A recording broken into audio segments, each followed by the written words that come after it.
देश और दुनिया की तमाम छोटी और बड़ी खबरों के लिए हमारे चैनल को सब्सक्राइब करना न भूलें और बेल का बटन जरूर दबाएं। नमस्कार दोस्तों, स्वागत है आपका देश लाइव में और आपके साथ हमेशा की तरह मैं हूं आशी भाटिया। दोस्तों, एक बार फिर हाजिर है एक महत्वपूर्ण मुद्दे पर आपसे बात करने के लिए, आपसे चर्चा करने के लिए। तो आज का जो मुद्दा है वो बेहद गंभीर भी है और वो सच जो आपको जानना जरूरी है, लेकिन आपका विश्वास किसी और सच पर बिठा दिया गया है। दरअसल जो लोग आज भी पूरे भरोसे से ये कहते हैं ना दोस्तों कि मोदी के आगे पीछे कोई नहीं है, मोदी का परिवार सत्ता से एक पैसा नहीं कमाता, उनके लिए आज का ये मुद्दा, आज की ये कहानी किसी राजनीतिक बहस से ज्यादा एक जोरदार झटके जैसी है। क्योंकि सवाल सिर्फ इतना नहीं है कि सत्ता में कौन बैठा है, सवाल ये है कि सत्ता किसके लिए रास्ते खुल रही है और ये रास्ते किस हद तक।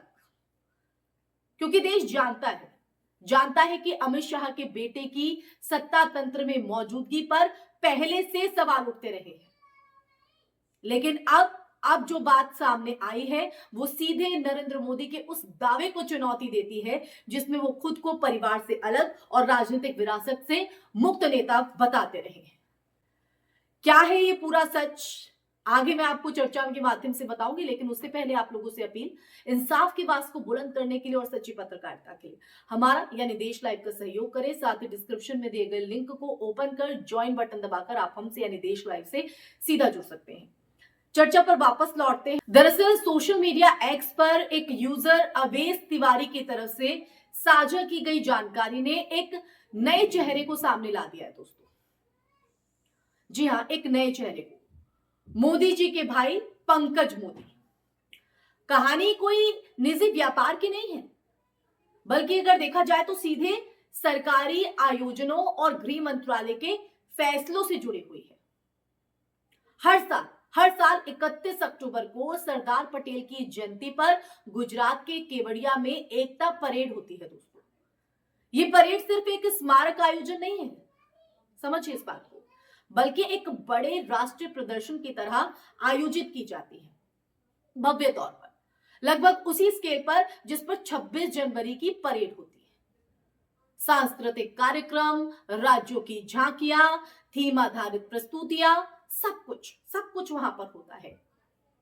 आमतौर पर झांकियां बनाने का जो काम है वो खुली प्रक्रिया से होता है, टेंडर, बिडिंग, चयन। लेकिन पिछले साल तस्वीर कुछ और ही दिखाई दी, जिसकी वजह से आज हम इस पर चर्चा कर रहे हैं। दरअसल गृह मंत्रालय ने पहले झांकी एक्सपर्ट नियुक्त किया और फिर यह तय किया कि जो झांकियां हैं वो कहां और किसके जरिए बनेंगी। और यही वो मोड़ है दोस्तों, यही वो मोड़ है जहां कहानी राजनीतिक बहस से आगे बढ़कर सत्ता परिवार की तरफ इशारा करने लगती है। ये विश्व प्रसिद्ध झांकी एक्सपर्ट कोई और नहीं बल्कि पंकज मोदी है। पंकज मोदी गुजरात सूचना विभाग में तृतीय श्रेणी के कर्मचारी के रूप में नियुक्त हुए थे। प्रथम श्रेणी अधिकारी बनकर है वो रिटायर हुए और ये अपने आप में असामान्य नहीं है। लेकिन रिटायरमेंट के बाद सीधे गृह मंत्रालय के तहत चलने वाले इतने बड़े राष्ट्रीय आयोजन में एक्सपर्ट की भूमिका मिलना, यह सवाल खड़े नहीं करेगा तो क्या है दोस्तों।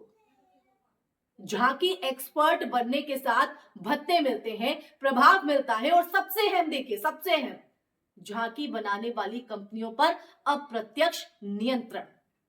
इसका मतलब समझ रहे हैं आप, यानी जानकारी के मुताबिक झांकी निर्माण के लिए 5 कंपनियों को तय कर दिया गया।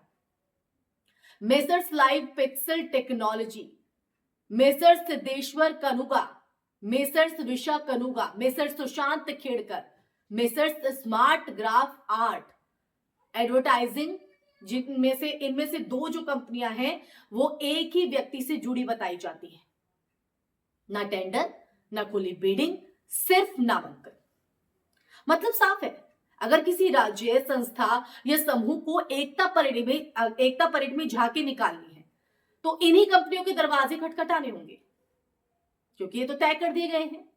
यहीं पर मेक इन इंडिया, स्वदेशी और भ्रष्टाचार मुक्त शासन के नारे एक अजीब सी जो विडंबना है उसमें बदल जाते हैं दोस्तों। अगर सत्ता के सबसे ऊंचे गलियारों में बैठे लोग अपने परिवार के लिए विशेषज्ञता की कुर्सियां गढ़ सकते हैं, तो फिर आम नागरिक के लिए नियम इतने सख्त क्यों हैं? क्यों? विडंबना देखिए, जवाहरलाल नेहरू पर परिवारवाद का आरोप लगाने वाली राजनीति आज खुद उसी आईने में खड़ी नजर आ रही है। फर्क बस इतना है कि ये प्रचार कम और व्यवस्था ज्यादा साइलेंट। ये स्क्रिप्ट किसी एक व्यक्ति पर व्यक्तिगत हमला नहीं है। सवाल यह है कि क्या सत्ता का इस्तेमाल पारदर्शिता बढ़ाने के लिए हो रहा है या सुविधाजनक रिश्तों को बढ़ावा देने के लिए? और दोस्तों, अगर सब कुछ नियमों के तहत है तो टेंडर और बीडिंग से डर क्यों है? और अगर ये सब सामान्य है तो फिर विपक्ष के परिवारवाद पर नैतिक भाषण किस आधार पर? सवाल खड़ा होगा। तो आज इस चर्चा के माध्यम से ये सच दोस्तों हमने आपके सामने रखने की कोशिश की है कि जो बड़ी बड़ी डींगे हाँकते हैं उनकी सच्चाई क्या है, क्या नजर आता है। क्या इस सच पर कोई जवाब होगा? क्या मोदी जी आगे आके इस पर जवाब देंगे? नहीं देंगे। लेकिन ये मुद्दा इसलिए अहम हो जाता है दोस्तों क्योंकि आम नागरिक, जिसमें आप और हम लोग आते हैं, उन्हें बहुत ही सख्ती से गुजरना पड़ता है। उन पर सख्त नियम लागू हो जाते हैं। हमारी जेबें काटकर अपनी जेबें भरना, क्या ये परिवारवाद नहीं है? आपको क्या नजर आता है इसमें? इसलिए दोस्तों मैंने आपसे यही बात कही कि ये सब अगर आप नॉर्मल तौर पर देखते हैं तो फिर विपक्ष के परिवारवाद पर नैतिक भाषण आप किस आधार पर देते हैं? सवाल किस बात पर खड़े करते हैं? ये आरोप किस वजह से मढ़ते हैं? तो अपने गिरेबान में खुद झांकना होगा। तो दोस्तों, आज मुद्दा ये नहीं कि झांकी कौन बना रहा है, मुद्दा ये है कि लोकतंत्र की झांकी में पारदर्शिता कहां है। जिस दिन सवाल पूछना देशद्रोह कहलाने लगे, उसी दिन आप समझ लीजिए कि समस्या झांकी में नहीं, सिस्टम की सजावट में है।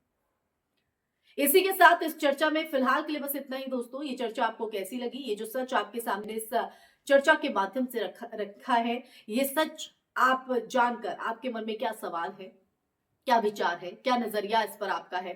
कमेंट सेक्शन में कमेंट करके जरूर बताइएगा और इस वीडियो को ज्यादा से ज्यादा शेयर कीजिएगा। हमारे चैनल देश लाइव को सब्सक्राइब कीजिएगा। फिर हाजिर होंगी ऐसी ही चर्चा लेकर। तब तक के लिए अपना ख्याल रखिए। जय हिंद, जय भारत, नमस्कार।